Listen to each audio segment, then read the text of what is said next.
Hey friends, I have another Dr. Seuss story for you. Another book by this guy, Ted Geisel, otherwise known as Dr. Seuss. And this story is called The Lorax. This is a really good story, and it's kind of a story that teaches us about taking care of the earth and being kind to nature. So this is the Lorax right here. That's him. In where the Lorax lives, in this imaginary neighborhood that Dr. Seuss has created, there's these beautiful trees called truffula trees. These are the truffula trees.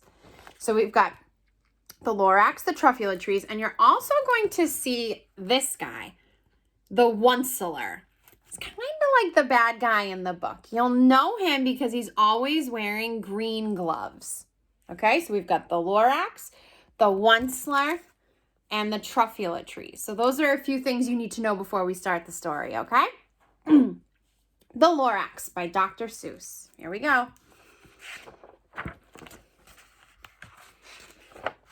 All right.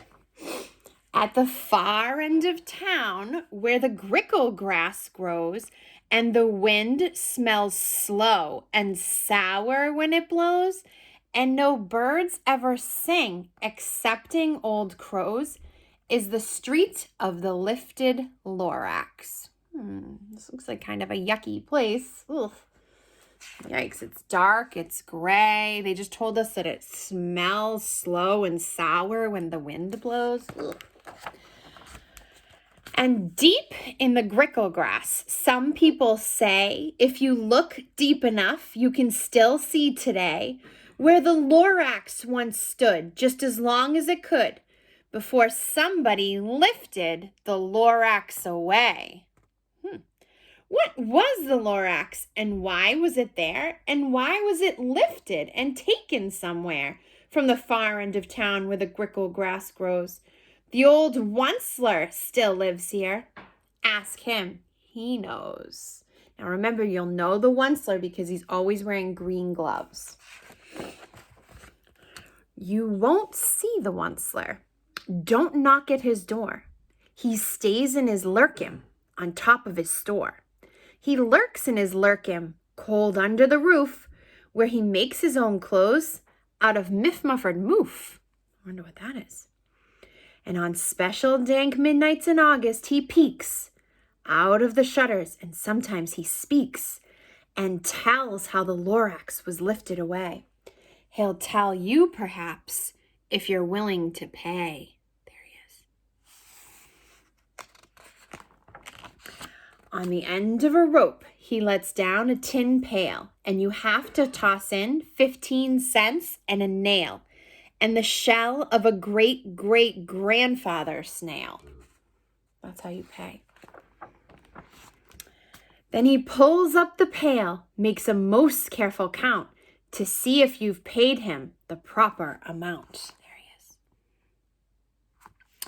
Then he hides what you paid him away in his snub, his secret strange hole in his gruvulous glove. See, he's hiding everything in his glove right there. Then he grunts, I will call you by whisper-ma-phone, for the secrets I tell you are for your ears alone. Slop down slops the whisper-ma-phone to your ear, and the old Onceler's whispers are not very clear, since they have to come down through a snurgly hose, and he sounds as if he has smallish bees up his nose. Ooh. Now I'll tell you, he says, with his teeth sounding gray, how the Lorax got lifted and taken away. It all started way back, such a long, long time back. Okay, so now the Onceler is going to tell a story now that happened a long time ago. Oh my goodness. This is a beautiful scene, and there's the truffula trees I was telling you about. Now the Onceler's telling us this story, okay?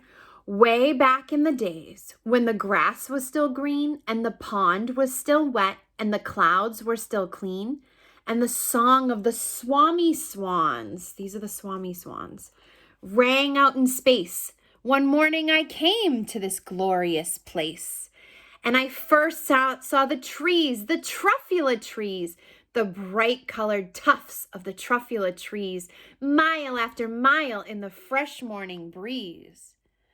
So this place where the Onceler lives didn't always look yucky like we saw at the beginning of the book.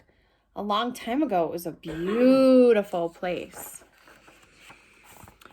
And under the trees, I saw brown barbaloots frisking about in their barbaloot suits as they played in the shade and ate truffula fruits. And from the ripulous pond came the comfortable sound of the humming fish humming while splashing around. So the barbaloots live there, and they eat fruit that comes from the truffula trees. And the humming fish swim around, and they hum while they sing, like, while they swim. But those trees, those truffula trees, all my life I'd been searching for trees such as these.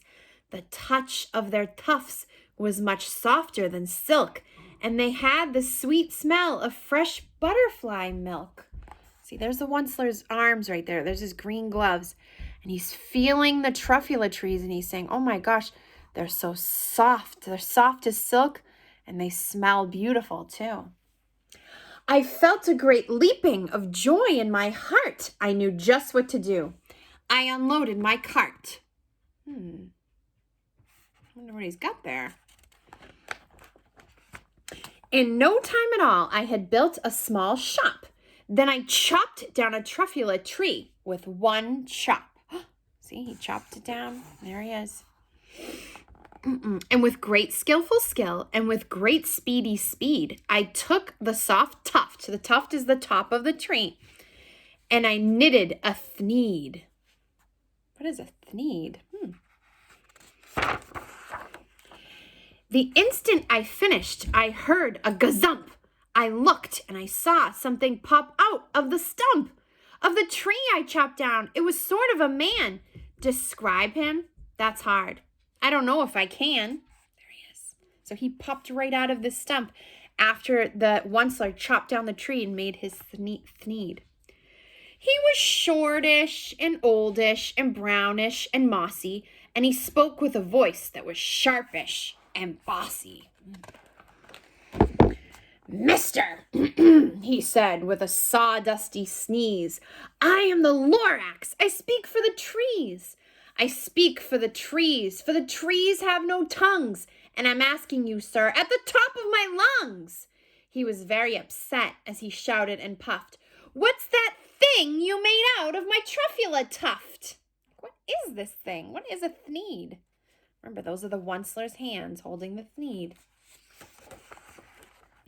Look, Lorax, I said, there's no cause for alarm. I chopped just one tree. I am doing no harm. I'm being quite useful. This thing is a thneed. A thneed's a fine something that all people need. It's a shirt, it's a sock, it's a glove, it's a hat.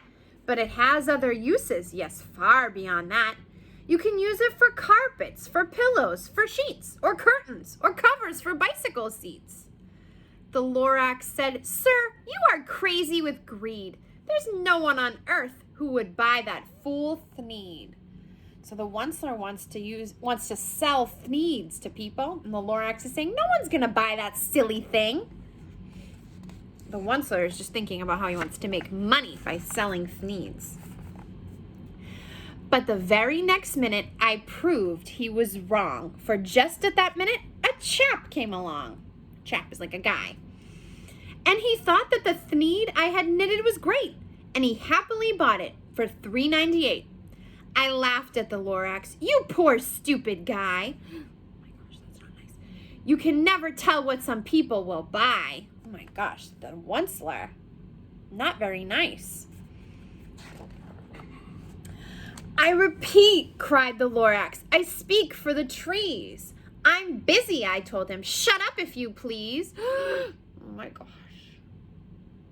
The Onceler. Oh my gosh, that was not okay to say. Unacceptable. That is not nice words. I rushed across the room and in no time at all built a radio phone. I put in a quick call. I called all my sisters and uncles and aunts, and I said, listen here, here's a wonderful chance for the whole Onceler family to get mighty rich. Get over here fast. Take the road to North Nitch. Turn left at Weehawken, sharp right at South Stitch. So now the Onceler's calling everybody in his family, telling them to come and help him make thneeds so they can all make tons of money and be rich. And in no time at all, in the factory I built, the whole Onceler family was working full tilt. We were all knitting thneeds, just as busy as bees, to the sound of the chopping of truffula trees. Now remember, in order to make these thneeds, the Onceler has to chop down truffula trees to make them. So look, here's a bunch of trees they chopped down right here. Here's another one. Look at all the stumps. Yep, here's another one right here getting chopped down. And these are all little stumps. Look at the Lorax. I'm sure he doesn't like this. Not one little bit. Then, oh baby, oh, how my business did grow. Now chopping one tree at a time was too slow. So I quickly invented my super axe hacker, which whacked off 4 truffula trees with one smacker. So this machine went and knocked down 4 truffula trees at a time. We were making thneeds 4 times as fast as before, and that Lorax, he didn't show up anymore. But the next week, he knocked on my new office door. He snapped, I'm the Lorax who speaks for the trees, which you seem to be chopping as fast as you please. But I'm also in charge of the brown barbaloots, who played in the shade in their barbaloot suits and happily lived eating truffula fruits. Now, thanks to your hacking my trees to the ground, there's not enough truffula fruit to go round. And my poor barbaloots are all getting the crummies because they have gas and no food in their tummies. So now that the Onceler's been chopping down all the truffula trees, there's not enough truffula fruit on the trees for the barbaloots to eat. Look at them. They're starving. Oh my gosh, those poor little guys. They loved living here, but I can't let them stay. They'll have to find food, and I hope that they may. Good luck, boys, he cried, and he sent them away. I, the Onceler, felt sad as I watched them all go, but business is business, and business must grow, regardless of crummies and tummies, you know. So off go the brown barbaloots to find a new place to live because there's not enough food for them here, now that the Onceler has been chopping down the truffula trees.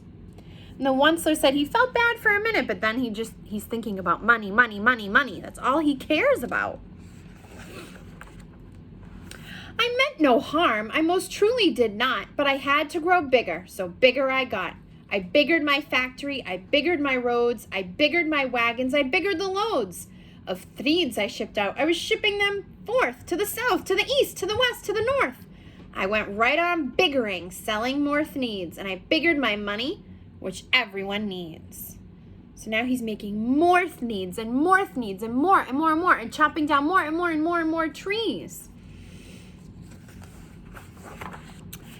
Then again he came back. I was fixing some pipes when that old nuisance Lorax came back with more gripes. I am a Lorax. He coughed and he whiffed. He sneezed and he snuffled. He snargled, he sniffed. Onceler, he cried with a cruffulous croak. Onceler, you're making such smogulous smoke. My poor swami swans, why they can't sing a note. No one can sing who has smog in their throat. So now here the Onceler has all his factories and all his machines from where he makes thneeds, and they're letting off smoke, and it's making the swami swans sick. They can't sing because there's too much smoke in their throat from the Onceler's machines. Oh my gosh. And so, said the Lorax, please pardon my cough. They cannot live here, so I'm sending them off. Where will they go? I don't hopefully know. They may have to fly for a month or a year to escape from the smog you've smogged up around here. See how now the sky is all gray and dark and smoky? Oof. This place is starting to look a lot different than that beautiful place we saw at the beginning of the book. It's starting to look a lot different. Oof. What's more, snapped the Lorax, his dander was up. Let me say a few words about gluppity-glup. Your machinery chugs on day and night without stop, making gluppity-glup, also schloppity-schlop. And what do you do with this leftover goo?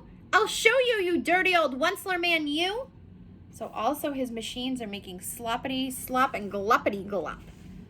And when there's sloppity-slop and gluppity-glup that he doesn't use, these pipes bring it right out into the pond. You're glumping the pond where the humming fish hummed. No more can they hum, for their gills are all gummed. So I'm sending them off. Oh, their future is dreary. They'll walk on their fins and get woefully weary in search of some water that isn't so smeary. Luckily, these kind of fish can come out of the water and actually walk. That's something silly that Dr. Seuss created. Because if this was a regular fish, they'd be stuck in that pond. Ooh, look at that water. Do you remember what it looked like at the beginning? It was so beautiful. Here's where the fish were swimming. See? Look at how happy they were. And now look. All because of the Onceler. He's been chopping trees. He's been building factories to make his needs, where he makes schloppity-schlop, gluppity-glup, and smogulous smog in the air. And then I got mad. I got terribly mad. I yelled at the Lorax. Now listen here, Dad. All you do is yap and say bad, bad, bad, bad. Well, I have my rights, sir, and I'm telling you, I intend to go on doing just what I do. And for your information, you Lorax, I'm biggering and biggering and biggering and biggering. Turning more truffula trees into thneeds, which everyone needs. So he's just planning on making more and more and more thneeds. And that at that very moment, we heard a loud whack. From outside in the fields came a sickening smack of an axe on a tree. Then we heard the tree fall, the very last truffula tree of them all. That's the last one.